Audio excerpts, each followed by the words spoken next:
Digita para mim, eu não preciso estudar tudo, eu preciso estudar o que cai mais. Eu vou te ensinar isso. É focar nos pontos X de cada matéria. Focar no que cai mais de cada matéria. Por exemplo, levantei aqui nas provas do CESP o que é que mais cobra em administração. Cheguei a uma conclusão. Processo de planejamento cai mais do que processo de direção. E esses são os 5 assuntos, aliás, os 6 assuntos que mais são cobrados em provas da CESP quando o assunto é administração geral. Só que aqui tá, os editais trazem 36 pontos. Tu que quer subir de 0 para baby, pelo menos, não tem que focar agora em tudo, querer ser bonzão em tudo. Não tem que fazer isso. Tu tem que fazer o quê? Tu tem que focar no que cai mais. Nos assuntos mais cobrados. Faz sentido ou não? Anote isso, por favor. Vem pra cá. Sai daí não. Você tem que ler. Anote. Você tem que pausar. Você tem que refletir. E você tem que explicar. Ler, pausar, refletir e explicar. Toda vida que você estiver lendo, você vai fazer isso. A cada 4 parágrafos que você lê, você vai ler pausadamente, você vai refletir sobre aquilo, você vai explicar para você mesmo o que você entendeu. Então, ler não é estudar. Agora, se eu leio, pauso, reflito e explico, rapaz, as chances são maiores. Existe um livro chamado Atleta Cerebral que diz que 75% do seu processo de aprendizado é em explicar para você mesmo, ou seja, ensinar é a melhor forma de aprender. Por que você acha que eu fiquei muito bom em constitucional? Porque eu só dou aula de constitucional há 17 anos, tá tudo aqui.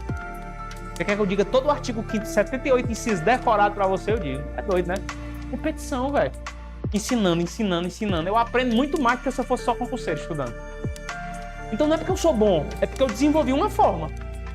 Eu tô explicando o que eu aprendi. Por isso que a melhor forma de você aprender é explicar, ensinar para outras pessoas.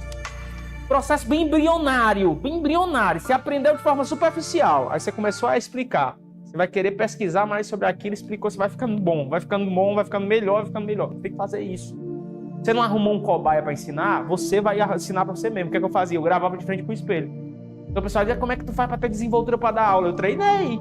Então eu olhava para frente do espelho e comecei a treinar para frente do espelho, dando algo para eu estivesse ensinando para mim mesmo. A Constituição Federal de 88, ela é pra feder, ela é programática, ela é rígida, ela é analítica, ela é dirigente, Essa é a regra de memória, isso aqui. Quais são os fundamentos da República Federativa do Brasil? Eu explicando pra mim mesmo. Teu problema é que tu se pega viajando na maionese porque tua forma de leitura é ruim, mano. Como é que não cansa? Tu passa o dia todo trabalhando e tu não quer ler os artigos da Constituição, não dá conta. Fica explicando pra ti mesmo, pra mim fazer isso. Não adianta só ver videoaula e ler. Você tem que ser praticante, tem que fazer exercício. Anote uma coisa, todo erro gera dor, toda dor gera atenção, toda atenção gera conexão. Você precisa ler questões. Se eu sou técnico de futebol e só ensino os meus jogadores na tela sobre as noções de táticas de dentro de campo e não jogo eles no campo à prática, vai dar ruim, cara. Você tem que praticar, tem que fazer questão. E questão tem que ser comentada, viu? Questão tem que ser comentada. Existe uma diferença entre questão gabaritada e questão comentada. Você tem que resolver questão comentada. Olha a tríade perfeita para você melhorar nos exercícios. Sequência gradativa, quantidade relativa e resolução imediata. Quer sequência gradativa? Não pegue logo questões de juiz para responder. Pegue logo a de nível fundamental, depois vai subindo para médio e depois para superior. Quando você for nichar no site de questões. Não pegue logo questão pica das galáxias, não. Pegue de nível fundamental, depois sobe para médio e depois para superior. Faça escala. Isso é sequência gradativa. 2. Quantidade relativa. Você não vai resolver o mesmo número de questões de uma disciplina em relação à outra. Você vai resolver mais questão para a disciplina que você tem mais dificuldade, menos questão para a disciplina que você tem menos dificuldade. Resolução imediata. Você não vai pegar mais questão com gabarito limpo e seco. Você vai começar a pegar questão com gabarito comentado. Faz sentido sim ou não? Vamos saber se eu posso passar de nível e mudar de assunto. Como é que eu sei se eu posso passar de assunto depois de ter resolvido questionário de questão? Eu vou te dizer agora. Se você tiver respondido corretamente 80% das questões que você predispôs a responder, você está preparado para pular de assunto. Se você não tiver respondido corretamente 80% das questões que você predispôs a responder, você não está preparado para pular de assunto. O que é que você vai fazer nesse caso?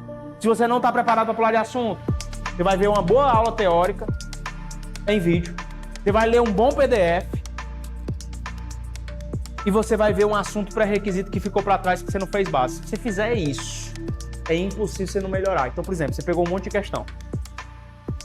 Depois de ter visto vídeo aula, depois de ter lido o PDF, você pegou questão para resolver. Questão de fixação, pô. Aí você errou, que muita questão. Que porra é que você quer mudando de assunto? Não é pra mudar de assunto não, macho.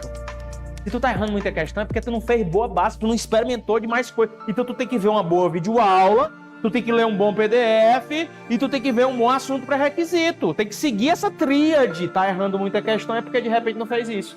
Às vezes tem um assunto lá pra trás que você não fez base, por não fazer base você não tem perfeição pra acertar a questão. Por exemplo, como é que você vai dar conta de acertar questões de oração subordinada adverbial casal se você não sabe nem o que é um advérbio, uma classe de palavras? Às vezes tem um assunto lá para trás do português que você tinha que trazer base para isso você conseguir acertar a questão daquele novo assunto. Então toda vida que você estiver errando questão, você vai fazer essas três coisas. Vai ver uma boa videoaula teórica, vai ler um bom PDF, ver um bom assunto pré-requisito. Se você fizer isso, você melhora.